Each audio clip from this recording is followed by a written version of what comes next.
अस्सलाम वालेकुम। आज हम एक नया चैप्टर स्टार्ट करेंगे, चैप्टर 11, जिसका नाम है मेथड्स ऑफ कुकिंग। ये टॉपिक हमारे डेली लाइफ का बहुत इंपॉर्टेंट पार्ट है। अगर हम समझ लें कि कुकिंग क्या है, इसका मकसद क्या है और डिफरेंट मेथड्स कैसे काम करते हैं, तो हम ना सिर्फ बेहतर कुक बन सकते हैं बल्कि अपनी फ़ूड की क्वालिटी, सेफ्टी और न्यूट्रिशन को भी इम्प्रूव कर सकते हैं। आज के लेक्चर में हम कवर करेंगे कुकिंग की डेफिनेशन और कुकिंग का रीज़न। इसके अलावा हम देखेंगे डिफरेंट कौन कौन से मेथड्स हैं कुकिंग के, जैसे कि मॉइस्ट हीटिंग मेथड है, dry heating method, combination cooking methods. तो चलें स्टार्ट करते हैं कि कुकिंग क्या है और इसकी रीज़न्स क्या हैं। कुकिंग जो है वो एक प्रोसेस है जिसमें हम रॉ इंग्रेडिएंट्स को हीट अप्लाई करते हैं और कुछ स्पेशल केसेस में कोल्ड भी यूज़ होता है और इंग्रेडिएंट्स को कंबाइन करते हैं। इसका मकसद ये होता है कि फ़ूड को सेफ़, टेस्टी और इंजॉयबल बनाया जाए। सिंपल वर्ड्स में अगर हम बात करें तो कुकिंग जो है वो रॉ रॉ मटेरियल्स को, रॉ इंग्रेडिएंट्स को एक प्रॉपर मील में चेंज करने का नाम है। अब क्वेश्चन ये उठता है कि हम कुकिंग करते क्यों हैं, रीज़न्स क्या हैं। इसके लिए हमारे पास 6 इम्पॉर्टेंट रीज़न्स हैं, उन्हें हम डिटेल में देखते हैं। सबसे जो पहला रीज़न है कुक करने का, वो है डाइजेशन को बेहतर करना। तो जब हम फूड कुक करते हैं तो उसकी स्ट्रक्चर जो है वो चेंज हो जाती है, स्टार्चेस जो है वो स्वेल हो जाते हैं, प्रोटीन्स डीनेचर यानी चेंज हो जाती है और फाइबर जो है वो सॉफ़न हो जाता है। इस वजह से फूड चूई और डाइजेस्ट करने में आसान हो जाता है। एग्ज़ाम्पल के तौर पर अगर हम जो रॉ पोटैटो है उसकी बात करें तो वो बहुत हार्ड होता है, लेकिन और डिफ़िकल्ट टू डाइजेस्ट भी होता है। लेकिन अगर हम उसी को बॉयल कर दें तो वो सॉफ्ट और इजीली डाइजेस्टिबल हो जाएगा।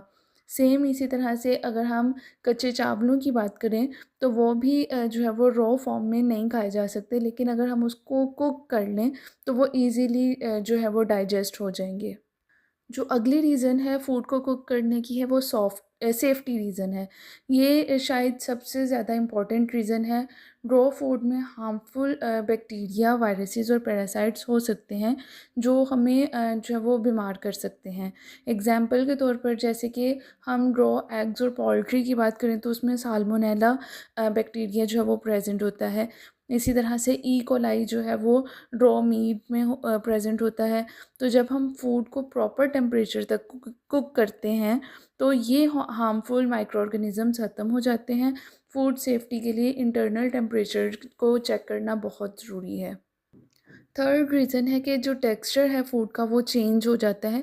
कुकिंग फूड के टेक्सचर को ट्रांसफॉर्म कर देती है। जैसे कि हमारे पास अगर वेजिटेबल्स की बात करें तो रॉ वेजिटेबल्स जो हैं वो हार्ड होती हैं, जब हम उनको कुक करें तो वो सॉफ्ट हो जाती हैं। इसी तरह से अगर हम चिकन की बात करें, अगर हम उसको रोस्ट करते हैं तो उसके जो आउटर पार्ट है, आउटर लेयर है वो चिकन की वो क्रिस्पी हो जाती है। इसी तरह से अगर हम मीट की बात करें तो टफ़र मीट जो है वो अगर हम उसको कुक करते हैं तो वो टेंडर हो जाता है। इसका साइंटिफिक रीज़न ये है कि हीट कोलेजन को ब्रेक करती है, जिसकी वजह से मीट जो है वो टेंडर हो जाता है। जो फोर्थ रीज़न है कुकिंग की, वो फ्लेवर के लिए। कुकिंग से फूड में नए फ्लेवर्स डेवलप होते हैं, जैसे कि ब्राउनिंग माइलार्ड रिएक्शन के थ्रू। ये वो गोल्डन ब्राउन कलर है जो ब्रेड टोस्ट होने पर, मीट फ्राई होने पर या अनियंस कैरामलाइज होने पर आता है। जो अमाइलार्ड रिएक्शन है वो एक केमिकल प्रोसेस होता है अमाइनो एसिड्स और शुगर्स के दरमियान, जिसकी वजह से जो फूड को ब्राउन कलर, उसका फ्लेवर और एरोमा आता है।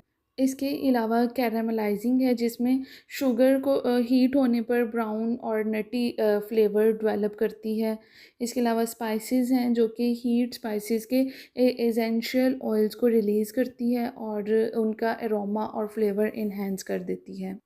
फिफ्थ रीज़न जो है कुकिंग की, वो प्रिजर्व करने के लिए।